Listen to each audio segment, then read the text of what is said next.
Bona gone anong o apere sekipa se se reng ba lebalwa ba Mabeskraal kgotsa ba ba lebetsweng ba ko Mabeskraal, the forgotten people ba Mabeskraal. Re bolelele ka history eo bile ke a bona le ka fo morago go na le batho ba le gore ba kwetswe mo morago. Re bolelele ka yone history eo gore ba lebetswe ka tsela e ntseng jang batho ba ba tswang kwa Mabeskraal ebile ba lebile jang ka kwa Driefontein. Ke a leboga.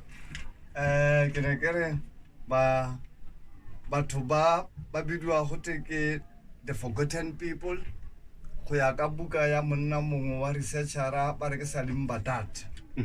Yaanong go kile ga nna mo ditiragalong tse di fetileng jaaka ga le itse gore puso e fetileng e ne le puso ya tlhaolele e le puso ya apartheid ka dingwaga di tshwana le bo 1956 batlhakopa banna ba e leng gore ke batlhakopa ba matutu bana le kgosi ya bona e bidiwa gote ke Rre Mokate. Mme monna wa kgosi o na se tsamaisana le melao yotlhe eo ya tlhaolele jaaka Bantu Authorities Act jaaka bomme go tshwara dipasa jalo le jalo. Ka jalo ga fitlhela ga e le gore mo motseng mo ba thulana le puso ka morero wa the Native Commissioner wa Pilansberg. Mme kwa bofelong ba letsatsi ba go lemoga e le gore ke dikgoreletsi thata tsa puso gore melawana e tsene mo tirisong. Jaaka ga ne le itse gore mo malobeng puso e ne na le dithata ba feleletsa ba folositse Kgosi Moshe Mabe mo setilong. Mme ebile ba be ba mo bena ba mo romela kwa difatsheng ba se ka by then di bidiwa gote ke Driefontein ka kwa Vryburg. Mme a senosi a potilwe ke borara.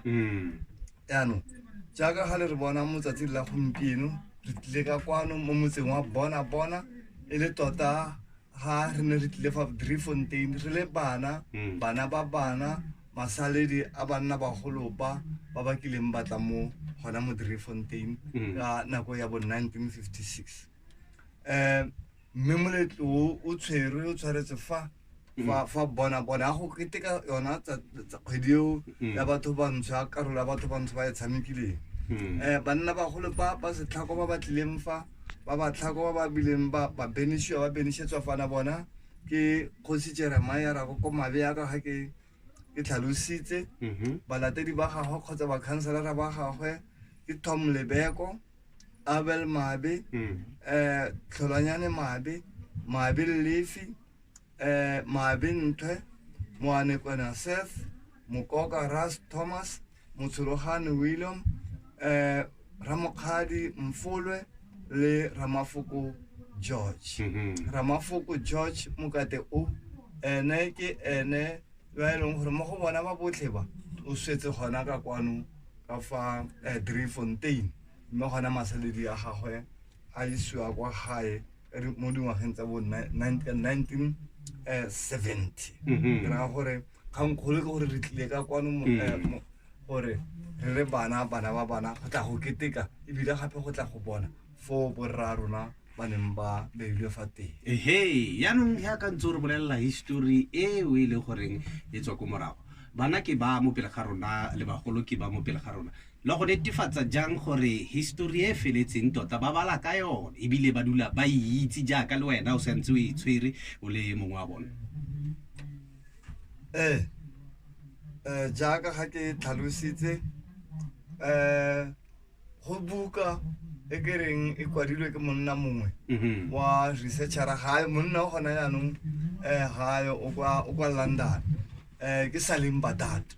Buka eo e tlhalosa ka the name of the book, the title of the book is The Forgotten People. Mo e leng gore mo go yona wa tlhalosa ka tsamaiso yotlhe ya dikgato tse puso e di tsereng tsa go ntsha batho mo magaeng a bona. Mme batho ba kwa morago puso ya gona yaanong ya democracy ga ya gakologelwe batho bao, hence the forgotten people. Mme e leng batho ba ba tshamekileng karolo mo kgatlhanong le tlhaolele. Yaanong re ne re kgwetlha puso gore ka mmamoso a puso mo Driefontein mo e age museum o e leng gore bana ya ka ga ba lefa ba e leng gore ba tla ba tlhatlhelwa ba tla itse gore generation to generation gore go na le batho bantsho ba ba kgaratlhileng mo metseng ba tswa ko metseng ba kgaratla kgatlhanong le puso ya tlhaolele ga se fela ko metsesetoropong bao ba kgaratlhileng mme gape kwa gae kwa Mabeskraal kwa Tlhakong re ka eletsa ga puso e ka re agela a memorial center